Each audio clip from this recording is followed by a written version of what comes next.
মহাশ্চর্যের অনন্য এক প্রাচীর চীনের গ্রেট ওয়াল। তাই তো বিস্ময়কর এই দেয়াল দেখতে বিশ্বের বিভিন্ন প্রান্ত থেকে পর্যটকের ভিড় জমে। এখানে না এলে যেন চীন ভ্রমণই সার্থক হয় না। সহকর্মী মনিরুল ইসলাম মিন্টু জানাচ্ছেন বিস্তারিত।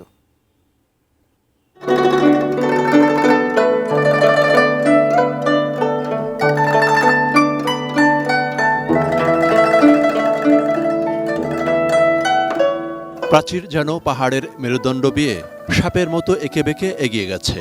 যে পর্যন্ত চোখ যায় শুধু পাথর, সবুজ আর নীল আকাশ।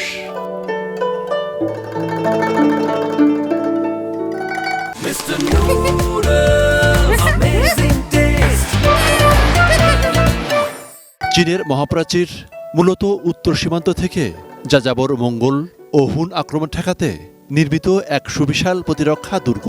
খ্রিস্টের জন্মের অন্তত ২০০ বছর আগে থেকে শুরু হয়ে মিং রাজবংশ অর্থাৎ ১৩৬৮ থেকে ১৬৪৪ পর্যন্ত প্রায় ২০০০ বছর ধরে বিভিন্ন ধাপে চলে এর নির্মাণ, সম্প্রসারণ ও সংস্কার কাজ।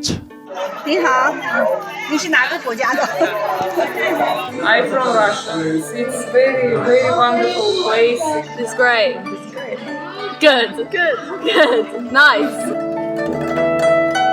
মাটি, পাথর, কাঠ, টালি ও চুন ব্যবহার করে চীনের এই মহাপ্রাচীর। এটি উত্তর চীনের ১৫টি প্রদেশের উপর দিয়ে বিস্তৃত। মোট দৈর্ঘ্য প্রায় ২১,০০০ কিলোমিটার বা ১৩,১৭০ মাইল। এত পুরনো একটা ঐতিহ্য শত শত বছর ধরে এভাবে টিকে আছে এবং এখানকার মানুষও এই পুরো স্ট্রাকচারটাকে এত সুন্দরভাবে যত্ন করে রেখেছে। সত্য আশ্চর্যের একটি, স্বাভাবিকভাবে এটা প্রথম দেখতেছি, অনুভূতিটা অবশ্যই ভালো হয়। আমাদের পর্যটন ব্যবস্থার অনেক অপরচুনিটি আছে, কিন্তু ম্যানেজমেন্ট নাই। কত শত মানুষের শ্রমঘামে এর নির্মাণ, হিসাব মিলানো অসম্ভব। অবশ্য এখন গ্রেট ওয়ালের যে অংশগুলো টিকে আছে এর বেশিরভাগই ১৩৬৮ থেকে ১৬৪৪ সালের। খ্রিস্টের জন্মেরও প্রায় ২০০ বছর আগে এইরকম একটি মহাকর্মযজ্ঞ করেছিল, যা যুগের পর যুগ, বছরের পর বছর মানুষের আশ্চর্যের বিষয় হয়ে দাঁড়িয়েছে। আরও হয়তো শত শত বছর এই অবস্থা থাকবে। এর জন্য হয়তো এটি বিশ্বের ৭ম আশ্চর্য।